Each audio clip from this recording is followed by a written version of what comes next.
ideas. You're good now. Okay. My senior year of high school, I was emailed by an American Idol scout asking if I would be willing to do a Skype audition for the show. And normally, Got no answers, but I figured why not? I've been passionate about music since I can remember. I was singing when I was a toddler, so there wasn't really a definitive time that I started making music. My senior year of high school, I probably averaged around 2.5 hours a day of just straight guitar playing. Since I moved to college, it's probably more around like an hour and a half or 2 hours now, but I definitely play a lot and I sing a lot. And I hope to keep doing that, so I keep getting better. There's always people that are way better than me, and I think that like the bare minimum I should be doing is practicing a couple hours a day. Since I moved up to Utah, when I'm jamming by myself, I'm usually just in my apartment bedroom. But when I lived in Arizona, I would always go hang out at my music teacher's house and just jam with him.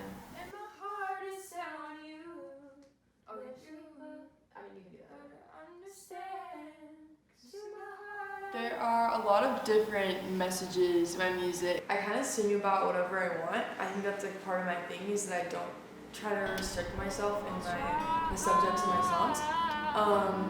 But a lot of my songs are about social issues, just personal struggles I've had, also things that make me really happy, and also songs about other people's experiences, like things other people have dealt with or go through. I was emailed by an American Idol scout asking if I would be willing to do a Skype audition for the show. And normally when you try out for the show, you go to open call auditions in like a local city. But I had the opportunity to do a Skype audition and basically skip all the open calls and just go straight to the executive producers of the show, which was awesome. So I ended up doing that. It didn't really work out, and that was kind of it. And then I was contacted again this summer and had me just go to like an open call in Salt Lake.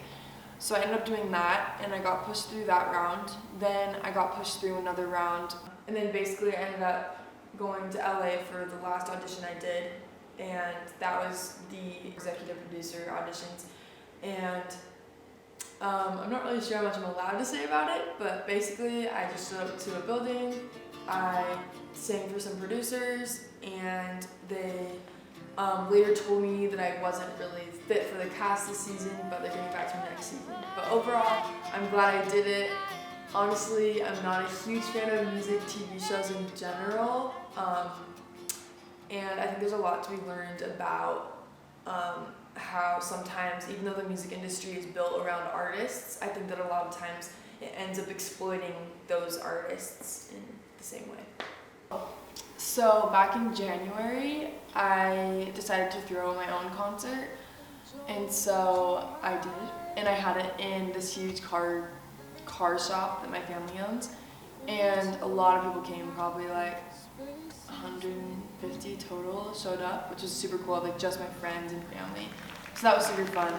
That's the biggest venue that's coming to mind right now. Something I've learned from making music that I can apply to my normal life is that I can definitely see the results of my hard work in my music, and I think that applies to normal life too. As hard as I work, that's the results that I'll see. When you feel his love, you'll never be the same. Come unto Christ, come unto him. I get nervous to an extent, but I think that my threshold has kind of not make any sense. I get nervous to an extent for sure at shows, but I think that because I've done enough now, it kind of caps out at a certain point, and it's never debilitating. I can always kind of push through it. I get nervous, weirdly enough, in small crowds more than I do large crowds, just because I can see each individual face and I can like see who I'm singing to and what their expressions are more. In a big crowd, it kind of feels like that's a little more flooded out and it's easier. Take me to church, I'll worship like a dog. Shining your lights, I'll tell you my sins so you can sharpen your knife. Offer me that death is death, oh good God, let me give you my life. Take me to church, I'll worship like a dog. Shining your lights, I'll tell you my sins so you can sharpen your knife. Offer me that death is death, oh good God. Okay, if I could collaborate with any artist, it would probably be John Mayer or Maggie Rogers. I love both of them in such different ways. I think that if I collaborated with John Mayer, I'd love to do just like harmony on one of his tracks or something like that. With Maggie Rogers, I want to do an insane duet or just pick her brain about her songwriting process. Sick. I don't know if my advice is super sound to people that want to pursue music because I myself am super still in the process. I'm not there yet or whatever, but I think that something I've learned is that you have to just kind of push through it, and there's definitely like a learning curve or like a hump you have to get over when you're trying to get into the music industry, and I think I'm still trying to get over it, but I'm looking forward to working through all the hard things and just diving into music. So I'd probably say, don't give up. If you really love it, you gotta keep going. So currently I am working on recording a full-length EP album, and I'm really excited about that. Hopefully that will be released really soon.